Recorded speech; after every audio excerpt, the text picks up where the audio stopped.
Gamer do canal KMG Animes e tô aqui pra falar de anime mais uma vez. E o anime que retorna aqui pro canal é Kimetsu no Yaiba, que teve um bom episódio, eu curti pra caramba, mas foi um episódio mais light ainda, mais contido, mais tranquilo. A gente já tinha tido isso no episódio anterior, apesar dele ser bem intenso, né, por conta de toda aquela situação que foi colocada ali, tanto o Tanjiro como sua irmã, mas esse ainda foi mais tranquilo ainda. Mas antes de comentar, peço aquele like para você estar ajudando o vídeo. Se você curte esse tipo de conteúdo, se inscreve no canal. No caso, pessoal, o que acontece é que nesse episódio a gente acaba vendo aí aquela situação que ficou bem tensa e até mesmo preocupante, né? Que é, no caso, a coitada da Nezuko sendo incitada a, no caso, atacar um dos Hashira, onde ela fica olhando para o sangue dele escorrendo e sim, ela fica babando e com vontade de matá-lo ou pelo menos sugar o sangue dele, se alimentar, tendo em vista que ela nunca se alimentou, então fome ela tem e até mesmo muita, porque a única forma dela nutrir seu corpo é com a alimentação ou simplesmente dormir no máximo possível para que ela possa descansar, assim tendo condições aí de voltar à luta e até mesmo ajudar seu irmão. E o que acontece é que durante todo esse momento o Tanjiro ele fica desesperado, velho, onde ele fica fazendo o possível para tentar chegar nela,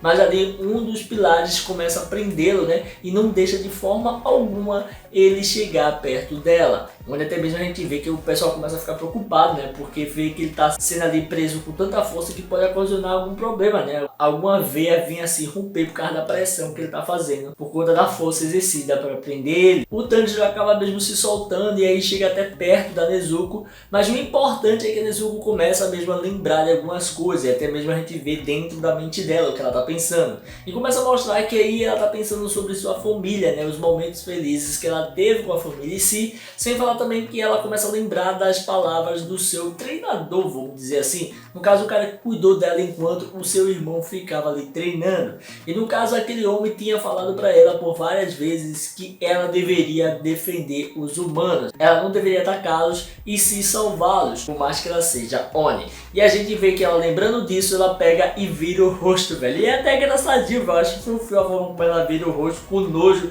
no caso daquele sangue. Onde todo mundo ali fica chocado e o próprio mestre fica feliz com isso, deu pra perceber. Quando ele fala, né, que tá ali comprovado, ela não vai atacar nenhum humano, ela não vai ser nenhum tipo de perigo ali para os demais e para qualquer humano que esteja ali nas proximidades. E é aí que o próprio mestre fala aí pro Tanjiro que vai dar uma chance a eles, onde todo mundo tem que aceitar aquilo, por mais que não goste, e pode até mesmo ter uma rivalidade entre eles, e diz que agora é a hora do Tanjiro provar aí que eles são uma dupla realmente confiável para os humanos, no caso a Nezuko e ele. E o interessante é que o mestre ele tem um poder de acalmar as pessoas, onde até mesmo o próprio protagonista ele começa a falar sobre isso, né, que sentiu uma calmaria, sentiu realmente mais relaxado depois de falar com o mestre. E o legal é que quando eles começam a ser levados para a enfermaria, né, a gente acaba vendo que o Tanjiro acaba fugindo para pedir que o mestre deixe ele meter o cacete no cara que esfaqueou várias vezes a sua irmã. E mano, é engraçado pra caramba isso, apesar de ser bem intenso, e eu achar que realmente era válido isso acontecer. Onde até mesmo eu volto ali desesperada ali, coitado dos subordinados do clã em si. E durante todo o caminho, eles indo pra enfermaria e tal, a gente vê que ele começa a pedir desculpa, né, aos dois ali, porque ele no caso fez com que os dois personagens, no caso os dois serviçais, eles recebessem bronca dos mestres.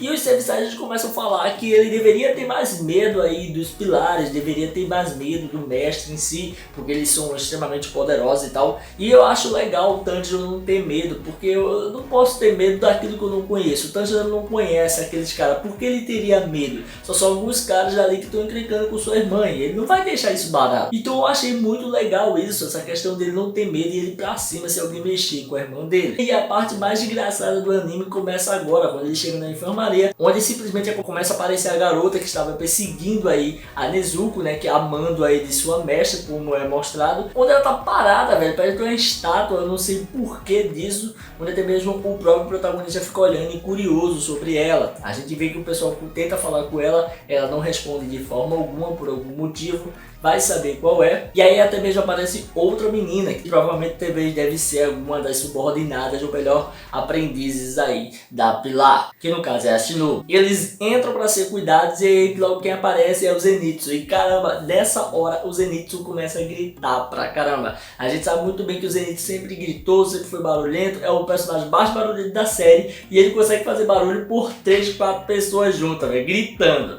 E o que acontece é que a gente vê só palhaçada, né? Ele desesperado, né? Mas até mesmo ele começa a pedir explicações que não tem explicação. É um negócio aí que eu tava falando, né? Deveriam se explicar como é que vão fazer para que o braço dele cresça. Como é que o braço dele vai voltar ao normal e as pernas também. Ele deixa que encolheram, quase ele virou uma aranha. E ele fica falando como é que isso é possível, que alguém explicasse como o remédio poderia fazer isso acontecer e até mesmo fazer com que crescesse, no caso, o seu corpo. Claro, essas próprias palavras são para justamente aí justificar a falta de informação. Eu achei até válido, né, tendo em vista que talvez ela nunca explique isso, que é uma falha da própria história em si. Mas nenhuma história é perfeita, não é verdade? E o que acontece é que a gente acaba vendo que o protagonista chega a falar com eles tem um momento de reencontro, onde até mesmo no momento da emoção, o coitado do carinha que tá ali segurando o Tanjiro, ele fica todo belado de catarro do Zenitsu, velho, é muito nojento, é engraçado também. Onde até mesmo a gente vê o coitado do Inuzuki como tá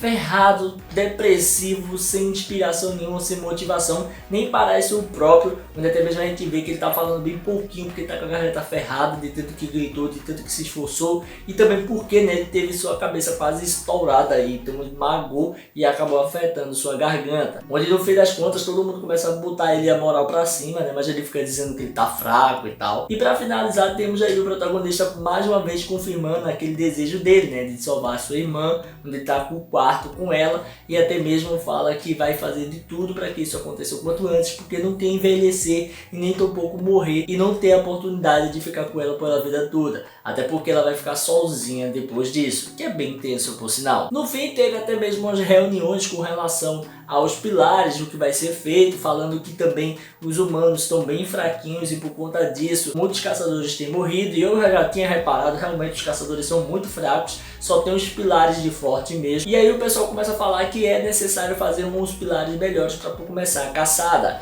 E a parte mais importante dessa conversa, porque não é tão importante assim, é mais para poder apresentar os personagens pra gente, é justamente quando o cara do fogo, ele começa a falar que acha muita coincidência, no caso, o Tanjiro atrair várias vezes os caras mais poderosos. Por exemplo, o Tanjiro já enfrentou um dos caras que era muito poderoso antes, que é o cara que justamente tem aquele batuque, que ele já fez parte dos 12. Também ele enfrentou um dos 12 inferior, no caso, na Floresta da Montanha. Sem falar que também encontrou com o Muzan, no caso o MJ, né? Então isso abre um leque muito grande, onde faz a gente pensar que realmente pode ser que o Tanjiro atraia de fato os inimigos para perto dele. Ou pode ser porque o próprio inimigo está interessado nele por conta da Nezuko não ser totalmente maligna. E até mesmo ele ter entrado em contato com uma das ex-colaboradoras do Muzan. Então muitas perguntas estão por aí à solta, sem falar também que agora eu acho que vai ser só episódios mais calmos, tranquilos, sem muita ação.